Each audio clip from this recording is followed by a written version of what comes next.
Okay guys, ndine mubvunzo ndambobvunza. Makambozviona kuti kana mukadzi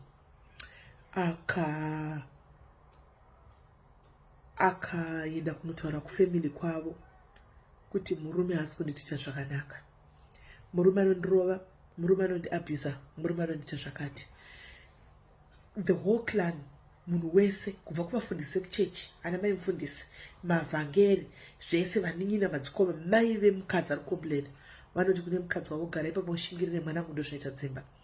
Anoshingirira kurohwa, agoshingirira kutukwa, agoshingirira kudya zvisipo, agoshingirira zvese ari pamarriage iyo achizishingirira.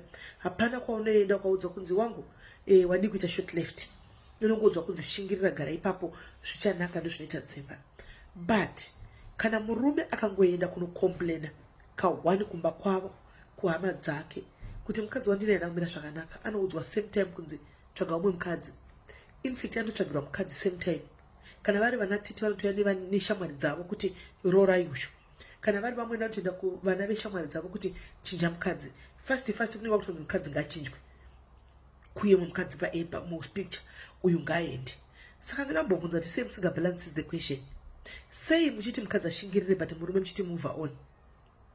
Sei tichiwana zvinhu zvokudza murume tsvaga mumwe mukadzi? Ko sei tisingaudzawo murume kuti ta patience? Zvatinoudza mukadzi zvizviya kuti patience pays wangu, imboipa mupe time, please talk to her, imbotaura naye, imboendai kuchechi mutsvaga macounseling, imboendai munonamatirwa. Hapfuga munonamatirwa zvinoita dzimba. Sei tisingakwanisi kuudza murume izvozvo? Tichingumudza kuti ashamwari zvanetsa buda wangu tsvaga mumwe mukadzi, chavakadzi akawanda. Ko kuvakadzi uku varume havana kuwanda here? Sei mukadzi achinzishingirira murume achinzi move on fast? Ndakoti ndibvunze, unotowana mumwe mukadzi vanenge vari vateta hanzvadzi yemurume vachitaura kuna bhudha kuti ndeshamwari yangu tsvagai, iwe uri mukadzi.